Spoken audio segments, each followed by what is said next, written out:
Hello everyone, welcome back to Cheta's Biology. Today we will discuss about plasma membrane.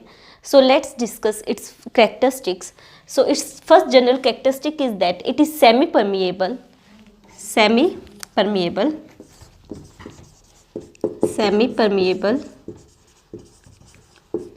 elastic and repairable.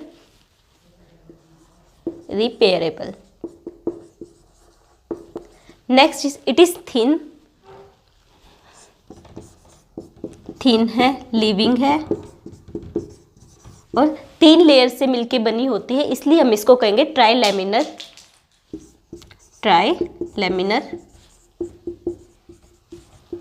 Next point है regulate entry and exit of ions and molecules. ये regulate करती है entry और exit को ions और molecules की। इसके अंदर चैनल्स होते हैं जिसके थ्रू ये रेगुलेट कर सकता है कि कौन सा आयन अब अंदर जाएगा और कौन सा आयन अब बाहर जाएगा। नेक्स्ट पॉइंट है फाउंड इन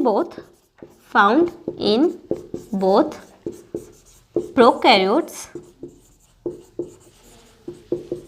एंड यूकैरियोट्स। ये दोनों में मिलती है, प्रोकैरियोट्स में भी मिलती है और यूकैरियोट्स में भी मिलती है। अब जब पहली बार इसको प्लाज्मा मेम्ब्रेन को देखा गया था तो वो इलेक्ट्रॉन माइक्रोस्कोप के इन्वेंट होने के बाद ही देखा गया था। 1950 में पहली बार प्लाज्मा मेम्ब्रेन को देखा गया था। Detail structure of plasma membrane was studied after invent of electron microscope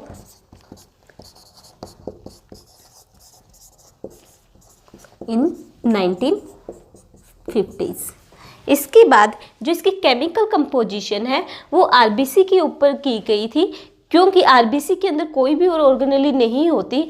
जो मैच्योर आरबीसी होता है उसके अंदर कोई भी ऑर्गेनेली नहीं होती, इसलिए उसके ऊपर इसकी स्टडी की गई और देखा गया कि इसकी केमिकल कंपोजिशन क्या है।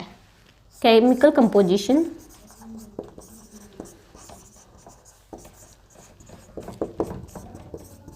Studied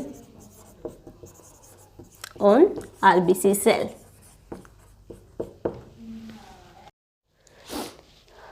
Now let's discuss fluid mosaic model. So fluid mosaic model was given by 2 scientists, Singer and Nicholson in 1972. So जो fluid mosaic model होता है उसके 4 components होते हैं, proteins, lipid,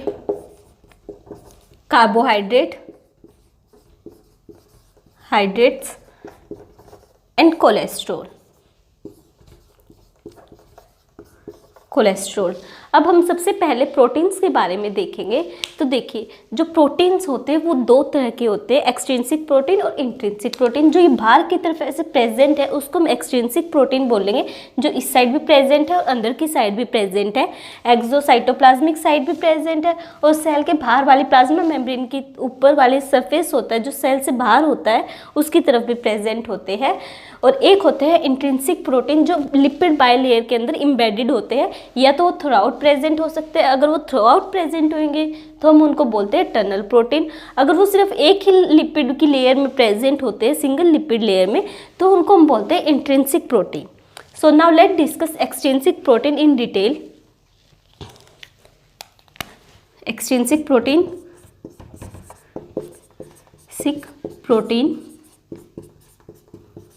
also known as peripheral protein।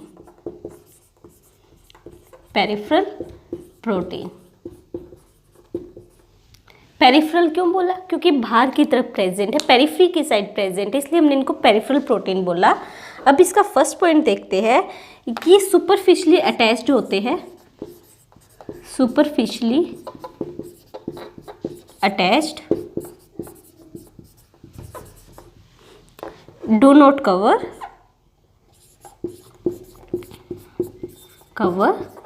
Entire surface. जो ये extrinsic proteins होते हैं ये बहुत टाइटली प्रेजेंट नहीं होते, बहुत लूजली और सुपरफिशली अटैच्ड होते हैं लिपिड बाइलेयर से, और ये पूरे सरफेस को कवर नहीं करते, बीच में गैप्स होते हैं, ये पूरे सरफेस को कवर नहीं करते। नेक्स्ट पॉइंट है कि present on outer side, present on outer और inner side of lipid bilayer. देखिए ये लिपिड बाइलेयर ये है बीच में, अभी इसके बाहर की तरफ भी प्रेजेंट है एक्सट्रिंसिक प्रोटीन और इसके अंदर की तरफ भी प्रेजेंट है, इसलिए दोनों तरफ से लिपिड बाइलेयर को कवर करेंगे। नेक्स्ट पॉइंट है can be easily removed, can be easily removed and form 30% of total protein। अब देखिए ये हमने बोला कि बहुत सुपरफिशली और लूजली अटैच्ड है, इसलिए इनको हम इजीली रिमूव कर सकते हैं। कुछ टेक्निक्स होती है जिनके जरिए हम इनको निकाल सकते हैं, इस लिपिड बाइलेयर को ब्रेक करके इसमें से हम प्रोटीन्स को अलग कर सकते हैं और ये 30% ऑफ टोटल प्रोटीन्स बनाएंगे।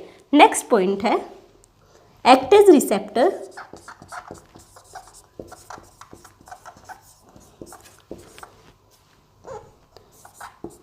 And recognition centre. Example ATPase and spectrin.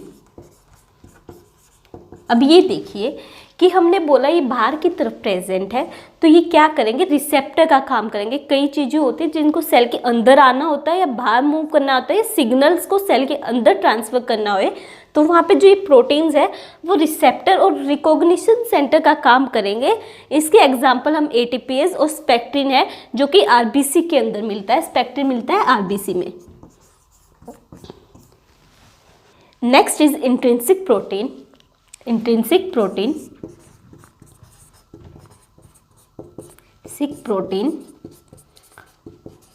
Intrinsic protein को हम इंटीग्रल प्रोटीन भी बोल सकते हैं। इंटीग्रल प्रोटीन्स, इंटीग्रल प्रोटीन जो इंट्रिंसिक प्रोटीन होते हैं ये पार्शली बरीड होते हैं, या तो पार्शली बरीड होंगे या टोटली बरीड होंगे लिपिड लेयर के अंदर। पार्शली और टोटली,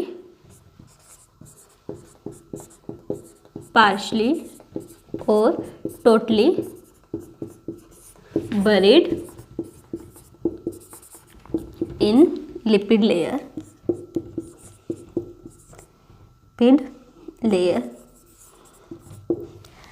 जो ये प्रोटीन्स होंगे इंट्रिंसिक प्रोटीन्स होते हैं, ये एंजाइम का काम करेंगे, एक्ट एज ए एंजाइम और transporter, act as enzymes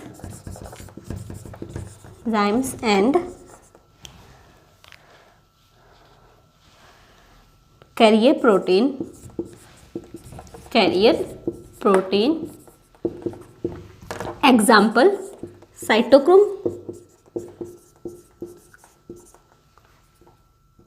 oxidase and ग्लाइकोफोरिन।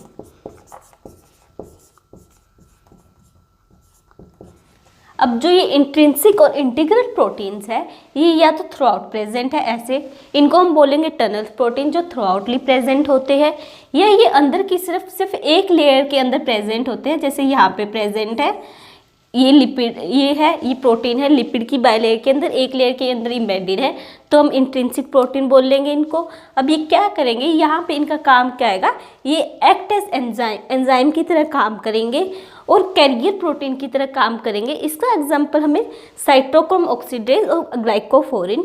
Next point है some large globular protein pass throughout the membrane throughout the membrane known as tunnel protein.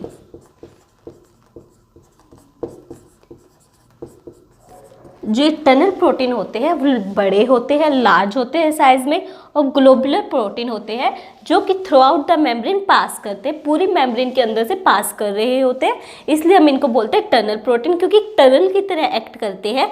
और ये क्या काम करेंगे, जो टनल प्रोटीन्स होते हैं वो वाटर और उसमें सोल्यूबल जो सब्सटेंसेस होते हैं उसकी मूवमेंट को अलाउ करते हैं, allow movement of water and dissolved substances.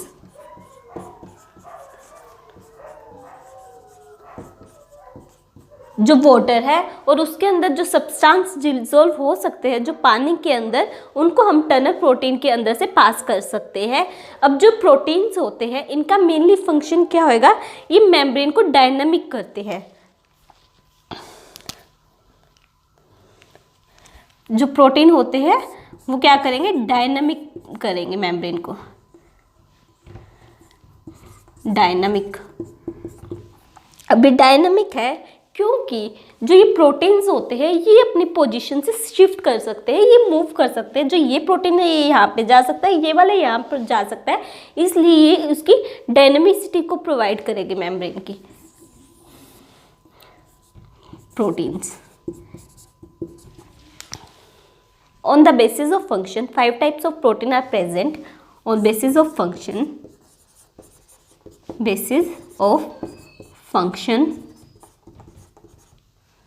5 types of protein are present. 5 types होंगे प्रोटीन्स के। जो फर्स्ट है वो है स्ट्रक्चरल प्रोटीन। फर्स्ट है structural protein.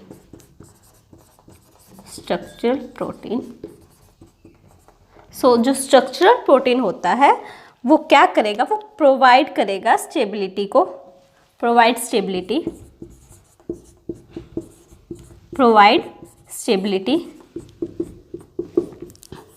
To the membrane. इसके एग्जाम्पल है ग्लाइकोप्रोटीन, कोप्रोटीन, और टनल प्रोटीन भी हम इसका एग्जाम्पल ले सकते हैं, टनल प्रोटीन। नेक्स्ट है वो आते हैं परमिएजेस प्रोटीन। नेक्स्ट इज सेकंड है परमिएजेस प्रोटीन। जो ये परमिएजेस प्रोटीन होते हैं ये क्या करते हैं, ये फैसिलिटेशंस होती है ट्रांसपोर्ट की, उसको अलाउ करते हैं, इन्वॉल्व इन फैसिलिटेटेड डिफ्यूजन।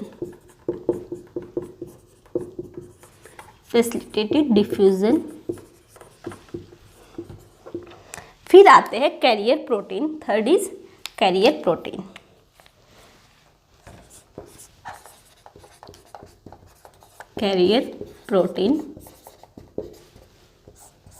जो कैरियर प्रोटीन होती है वो क्या करेंगे, वो एक्टिव ट्रांसपोर्ट में हेल्प करेंगे, इन्वॉल्व इन एक्टिव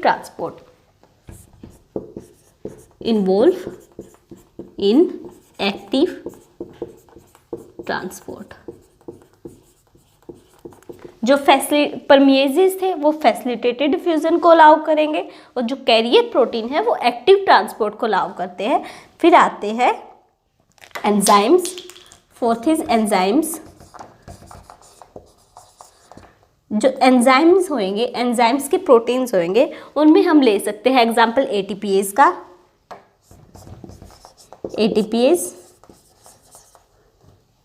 और दूसरा है cytochrome oxidase and cytochrome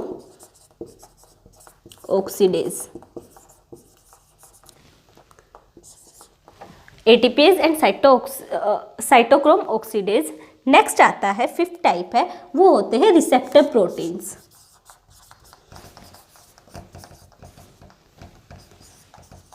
receptor protein, जो रिसेप्टर प्रोटीन होते हैं ये सब्सटेंस को रिसीव करते हैं, दिस रिसीविंग सब्सटेंसेस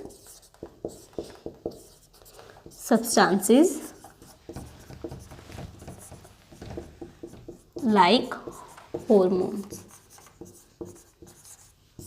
जैसे कि एक सेल है, उसके पास कोई भी हार्मोन आ रहा है या कोई भी और सिग्नल्स आते हैं, तो उसको जो रिसेप्टर प्रोटीन्स होते हैं वो रिसीव करते हैं और आगे पास करते हैं। Now let's discuss lipid bilayer. Lipid, तो हम लिपिड में देखेंगे, जो लिपिड होता है वो बाइलेयर की फॉर्म में होता है। सबसे पहले central lipid bilayer, central lipid bilayer is mainly composed of phospholipids, composed of phospholipids। जो ये लेयर है लिपिड्स की, ये मेनली फॉस्फोलिपिड से बनी होती है, फॉस्फोलिपिड्स। नेक्स्ट पॉइंट है lipids arranged with polar head towards outer side, जो ये पोलर हेड है, ये है, इसके एक स्ट्रक्चर को देखते हैं हम अलग से बना के यहाँ पे। तो ये हमने इसका स्ट्रक्चर बनाया, ये हेड पार्ट है, वहीं पे ये है टेल पार्ट। जो ये हेड पार्ट है ये क्या होएगा, ये पोलर होएगा, पोलर है, और ये है non polar tail, non polar tail. जो ये नॉन पोलर टेल है ये हाइड्रोफोबिक होएगी नेचर में। नेचर क्या है इसका, हाइड्रोफोबिक, हाइड्रोफोबिक। वहीं पे जो हेड पार्ट है उसका नेचर होता है हाइड्रोफिलिक, हाइड्रोफिलिक। ये इसका स्ट्रक्चर है एक का, और वहीं पे सेम ऐसे अपोजिट यहाँ पे प्रेजेंट होता है। ये भी प्रोटीन की तरफ प्रेजेंट होएगा, पार्ट होएगा जो, और ये अंदर की तरफ होएगी, ये होएगी इसकी हाइड्रोफोबिक टेल होती है। तो जो ये लिपिड के अरेंजमेंट होते हैं, polar head towards outer side and hydrophobic, hydrophobic, non polar tail, non polar tail towards cytoplasm, towards inner side, अंदर की साइड प्रेजेंट होएगी। तो जो ये अरेंजमेंट है इसकी वजह से सेचुरेशन होती है। जो ये लिपिड्स की अरेंजमेंट है कि पोलर हेड होएगा वो बाहर की तरफ प्रेजेंट होएगा लेयर के, और जो टेल है वो अंदर की तरफ प्रेजेंट होएगी, उसकी वजह से लिपिड बाइलेयर के अंदर सेचुरेशन होती है। This ensure that the non polar tail, that the non polar tail of saturated hydrocarbon is protected from aqueous environment,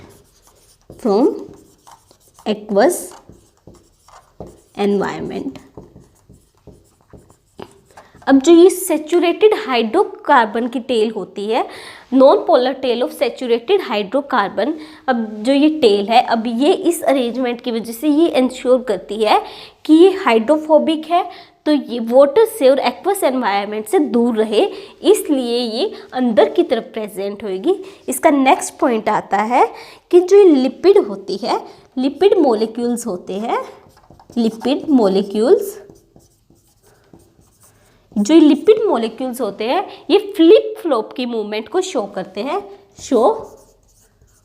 flip flop movement, flip flop movement.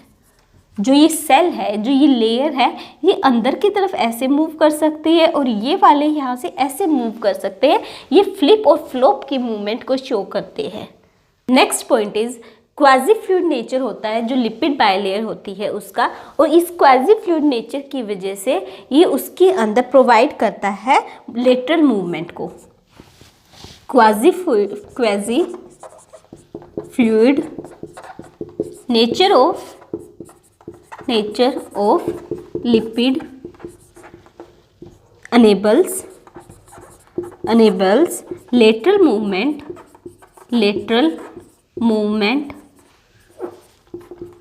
of protein within overall bilayer.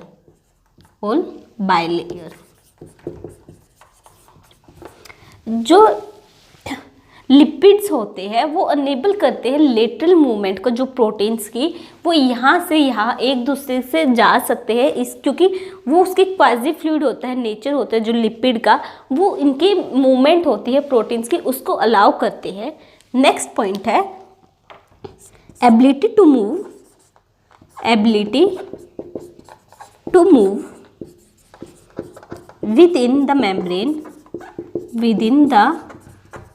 within the membrane is measured as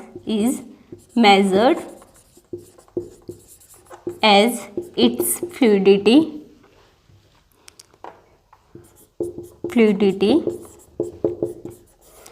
जो इसकी ability होएगी move करने की with in the membrane, कि ये यहाँ से यहाँ जा सकते हैं, तो वो क्या करेगी, वो उसके अंदर फ्लेक्सिबिलिटी को कोज करेगी जो उसकी फ्लूइडिटी को इंक्रीज करेगा। नेक्स्ट पॉइंट आएगा fluid nature of membrane is important. Nature of membrane is important।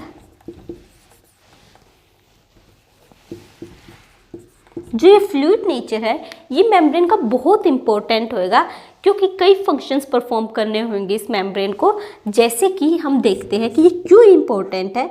First आता है इसका सेल ग्रोथ,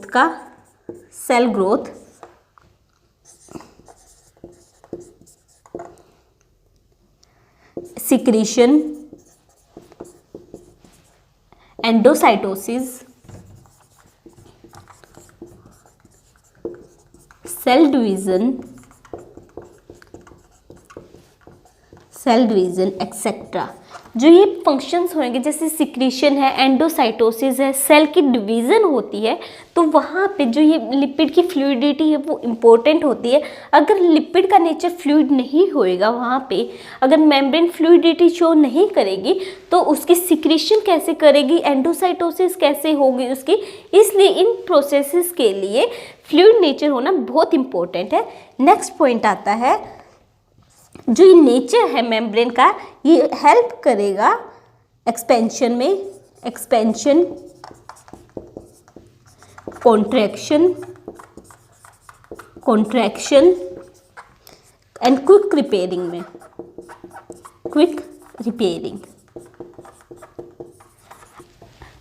एक्सपेंशन होएगी, अगर मेम्ब्रेन को एक्सपेंड होना होएगा, अगर मेम्ब्रेन को यहाँ पे कोई कट लग जाता है, ये मेम्ब्रेन है दोनों साइड से, अगर उसको बीच में कट लग गया और उसको फिर से एक्सपेंड करना है अपने आप को, तो इसकी हेल्प से ऐसे एक्सपेंड हो सकती है कि वो मूव करेंगे आगे पीछे को, तो इस लेटरल मूवमेंट शो करेंगे, और लेटरल मूवमेंट शो करने की वजह से उसकी फ्लूइडिटी इंक्रीज होगी और वो एक्सपेंड कर सकती है।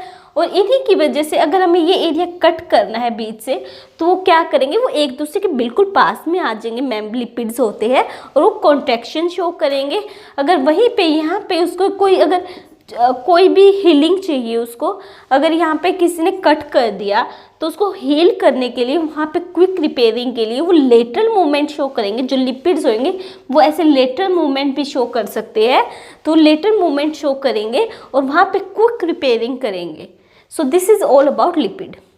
Now let's discuss carbohydrates.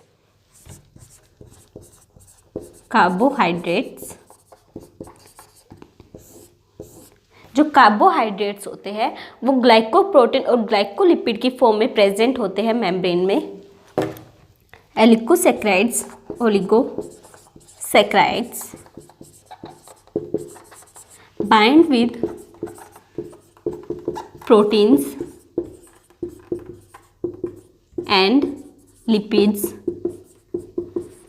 and form glycoprotein and glycolipids.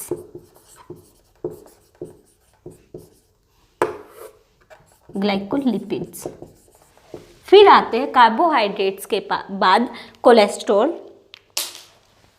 Next is cholesterol.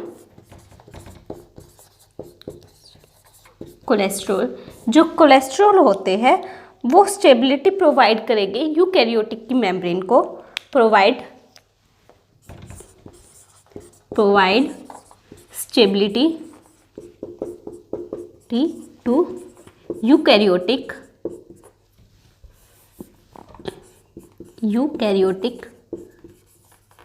Plasma membrane. जो कोलेस्ट्रॉल होते हैं वो प्रोकैरियोट्स में एब्सेंट होंगे, एब्सेंट इन प्रोकैरियोट्स,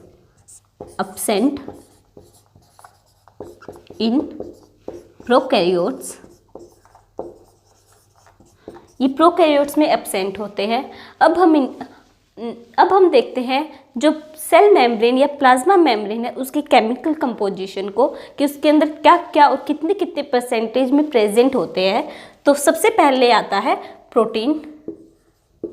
जो प्रोटीन होएगा वो ऑलमोस्ट 44% से लेके 76% तक होता है। 44 to 76% प्रोटीन होएगा। फिर आते हैं लिपिड्स। जो लिपिड्स है वो प्रेजेंट होएगा 20 to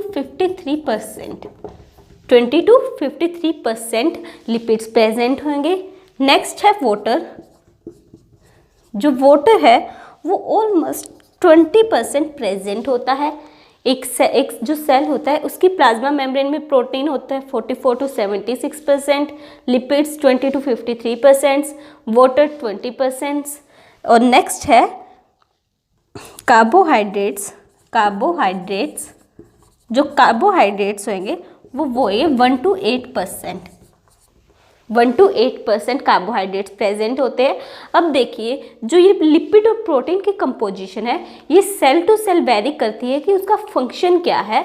तो जो एरिथ्रोसाइट्स होते हैं हमारे आरबीसी के सेल्स होते हैं, एरिथ्रोसाइट्स के अंदर एरिथ्रोसाइट्स में जो 52% होंगे प्रोटीन्स और 40% होते हैं लिपिड्स। एरिथ्रोसाइट्स की केमिकल कंपोजिशन होगी 52% प्रोटीन्स एंड 40% लिपिड्स।